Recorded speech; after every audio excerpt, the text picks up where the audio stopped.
Hola a todas y todas, bonjour à toutes et à tous. Bienvenue dans un nouveau podcast de Franceruanos. Tout au long de l'année, Français et Péruviens vont échanger sur des sujets variés qui suscitent notre intérêt et qui nous permettront d'en savoir plus sur nos cultures respectives. Aujourd'hui, un sujet dont on parle peu, la pandémie de la Covid et la manière dont ce virus a impacté nos vies, peu importe le pays dans lequel nous nous trouvons. Nous avons la chance aujourd'hui d'être 4 Françaises et 3 Péruviens pour ce podcast et nous espérons qu'il vous plaira. On voulait commencer par dire nos situations actuelles. Nous, en ce moment, la situation, c'est qu'on a un couvre-feu à 18h. Eh bien, au Pérou, on a un couvre-feu aussi et ça dépend des régions. Et ça dépend si la région est très touchée. Le couvre-feu, c'est à partir de 19h jusqu'à 4h. Et après, il y a 3 niveaux principaux. Dans le niveau moyen, c'est le couvre-feu à 21h, de 21h à 4h. Et dans le niveau qui est un peu bas, il y a un couvre-feu à partir de 23h. Et avant, il y avait un couvre-feu général à partir de 23h, avant la nouvelle vague. Et bon, dans notre région, c'est à partir de 19h. Donc, ça va durer jusqu'au 31 janvier pour l'instant. Et on n'a pas encore une quarantaine comme avant parce que maintenant, on dit que bon, nous sommes dans la deuxième vague. Par exemple, en France, ça se passe maintenant, je crois que vous parlez d'une troisième vague. On est déjà à une vague un peu liée à tout, aux fêtes de fin d'année, donc à Noël, à Nouvel An, même si on avait des restrictions, surtout pour Nouvel An. En fait, maintenant, il y a plus tous les gens qui sont tombés malades pendant Nouvel An et tout ça, et Noël, qui forment en fait du coup la troisième vague. Et du coup, c'est pour ça qu'on est redescendu à 18h pour le couvre-feu. Et on craint un peu un troisième confinement, quoi. Et du coup, vous, depuis le début, est-ce qu'il y a des établissements qui sont restés fermés à cause de la pandémie? En fait, depuis le premier cas de coronavirus, le président a commencé à réactiver l'économie à partir des phases ou des niveaux, on va dire. Maintenant, on est dans le dernier niveau. Et maintenant, les cinés, le théâtre, ils commencent à ouvrir, mais avec beaucoup de restrictions. Nous, c'est pareil, que ce soit les cinémas, les théâtres, les restaurants, tout est fermé pour l'instant. On ne sait pas du tout quand ça réouvrira. Et donc, vous êtes tous en distanciel? Oui, à différence de la France, que vous aviez fait des différentes mesures au début du confinement. Et avec les collèges, moi j'étais en France et dans un collège.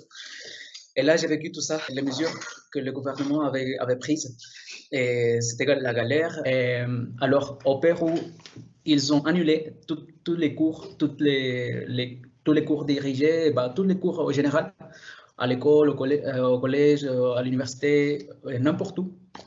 Tout a été annulé. Il n'y a plus de cours présentiels au Pérou depuis mars. Et ça continue encore.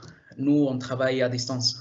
Pour cette année, les perspectives par rapport au travail virtuel, et c'est officiel que dans le secteur public, les travailleurs, les employés, ils vont travailler jusqu'à juillet à distance.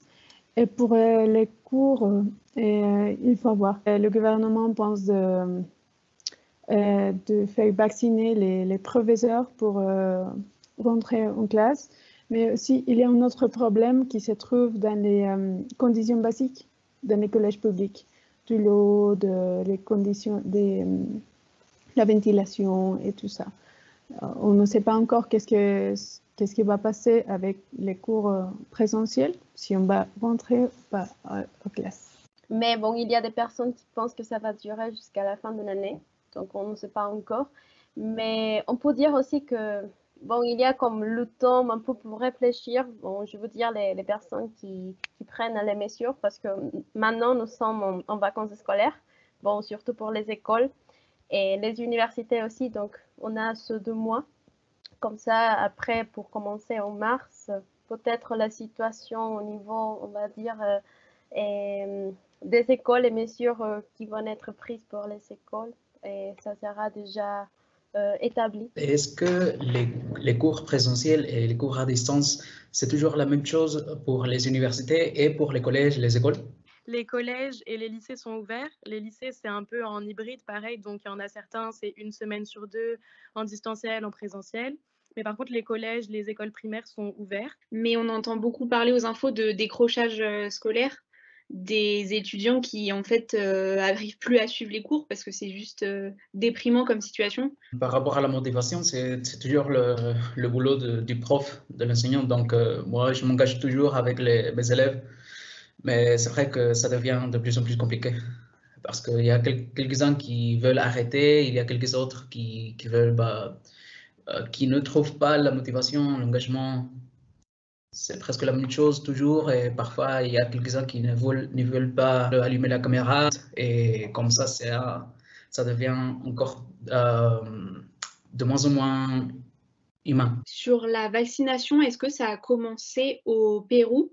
Parce qu'en France, la vaccination, elle a commencé en janvier. Et ici, oui, ça va commencer dans quelques jours parce que les vaccins sont en route. Et il y a deux vaccins qui viennent d'Angleterre et celui de Chine. Il y en a deux. Pour l'instant, il y a aussi d'autres négociations que le gouvernement est en train de faire. Et il y a d'autres recherches que des scientifiques péruviens sont en train de faire aussi. Bon, on espère qu'à la fin de l'année, toute la population soit vaccinée. Bon, on espère que ça sera comme ça. Mais bon, on attend encore que les vaccins arrivent. En France, nous, on a le problème, on a lancé la vaccination et tout ça, mais on a le problème que beaucoup de gens, en fait, ne veulent pas se faire vacciner parce qu'ils estiment qu'on n'a pas assez de recul sur le vaccin ou qu'ils ne savent pas ce qu'il y a dedans. Enfin, du coup, on se demandait, est-ce que vous comptez vous faire vacciner ou vous comptez sur les autres? Et est-ce qu'au Pérou, il y a aussi une grosse vague de méfiance concernant ce vaccin? Oui, c'est pareil, c'est pareil. Il y a des sceptiques, il y a aussi des anti-Covid, il y a les covidismes et l'anti-covidisme, ça existe partout. Oui, c'est la même chose. Je crois que nous devons penser pas seulement sur nous, et c'est important de penser sur notre famille. Pour ça, c'est important, et comme en première ligne, la santé. Et dans mon cas, j'ai un peu de méfiance. Et moi, pas tout à fait pour la vaccination, sinon pour la vaccine que le gouvernement a achetée. Et parce que ça dépend de l'effectivité. Il y a certains laboratoires qui sont plus effectifs que d'autres. Alors, je pense que c'est assez important pour prendre une décision avant de se faire vacciner. Moi, c'est pareil. Moi, je suis un peu méfiante. Je pense que j'attendrai un peu parce que comme il y a de différents vaccins, donc il faudra voir l'effectivité de chacun. À partir de ça, prendre une décision. Est-ce que vous savez ou vous êtes au courant d'un laboratoire en Amérique latine qui pourrait sortir un vaccin? Et il y a une université de recherche très prestigieuse au Pérou et ils font de recherche pour voir si ils vont faire un vaccin. Je voulais demander quelles mesures économiques le gouvernement a fait ou a mis en place pour supporter la crise économique dans tout le monde. En France, il y a eu pas mal d'aides, de mise en place d'aides pour les restaurants, par exemple, qui ont dû fermer pour une grande période et qui, du coup, ils se retrouvent à payer des loyers et tout ça, des employés. Donc, il y a eu beaucoup d'aides par rapport à ça. Il y a eu des aides un petit peu pour les jeunes, mais pas tant que ça. Est-ce que vous pensez que la crise a été mieux gérée au Pérou ou en France? Moi, je pense, au vu de ce qu'on dit depuis le début, par exemple, vous, le fait d'avoir fermé les écoles depuis le début sans avoir changé d'avis, je trouve que c'est un peu plus sérieux que nous en France où effectivement, comme disait Maëlle, on est passé du tout à rien. Je pense qu'après, on n'est pas trop en mesure de dire qui a mieux géré on n'en sait pas assez. Et je pense que tous les pays sont un peu en compétition avec le reste du monde. Et je trouve ça un peu fatigant dans les infos, on n'entend que ça. Alors, on a mieux géré que l'Angleterre. Je veux dire que En fait, si la France fait mieux que le Pérou, ça va être une réponse difficile tout d'abord, parce que on prend les décisions par rapport à notre réalité. Et tout d'abord, on a mis en premier lieu la santé au lieu que l'économie, mais puis on s'est rendu compte que l'économie il est nécessaire pour survivre. Et puis, dans le domaine économique, par exemple, on a eu des prêts aussi à un intérêt bas, mais dans les dépenses sociales des travailleurs aussi, le gouvernement n'aidait pas du tout. On a payé les impôts normalement, et que ça va, mais c'est une aide économique plus faible, je dirais. En ce qui concerne l'éducation, oui, ils ont eu des inconvénients, mais aussi des aides. Ils ont eu les cours par télévision et par radio. Ils ont créé des programmes avec les différentes classes dans la télévision nationale. Ils ont passé des émissions de cours de chaque séance, chaque jour, pour toutes les classes, pour toutes les classes. Et en plus, en ce qui concerne l'économie, c'était pas très fort en gestion, mais ils ont fait des aides économiques aux familles. Mais en ce qui concerne le travail, le commerce, bah non, pas trop, parce qu'il y a quelques commerces qui ont fermé, qui ont été obligés de fermer pour toujours de manière permanente.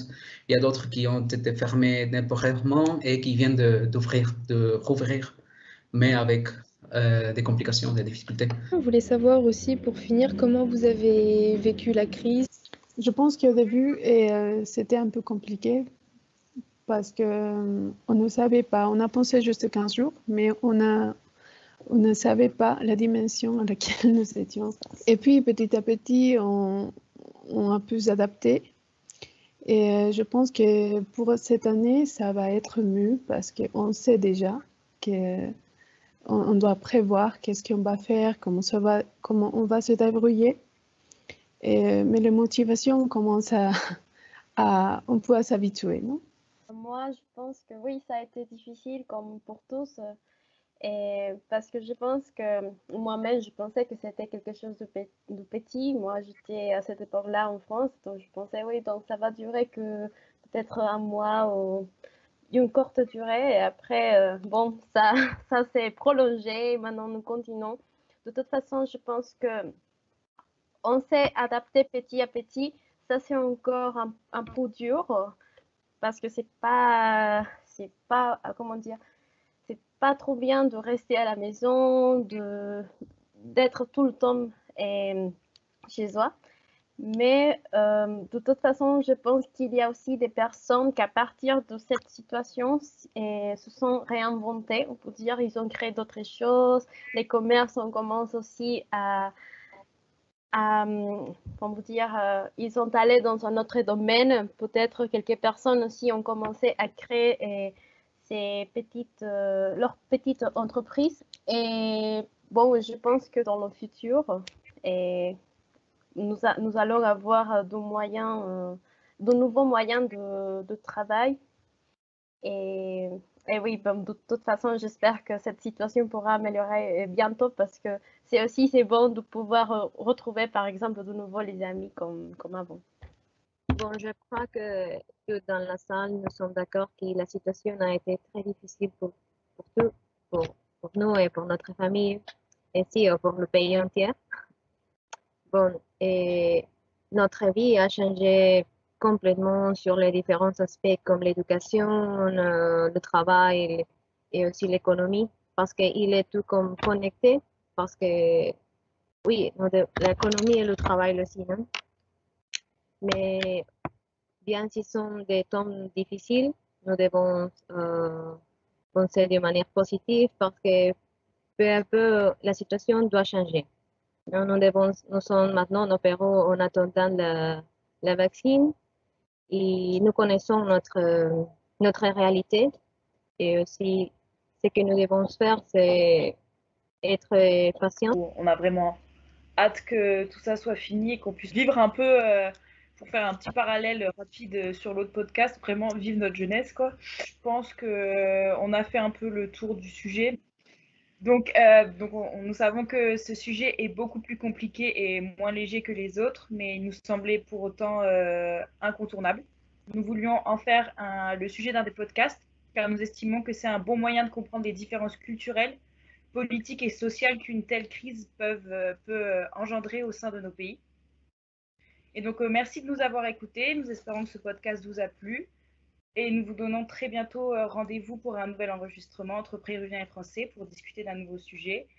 Et puis, il ne nous reste plus qu'à vous souhaiter bon courage pour cette fin de pandémie qui, je l'espère, sera très rapide.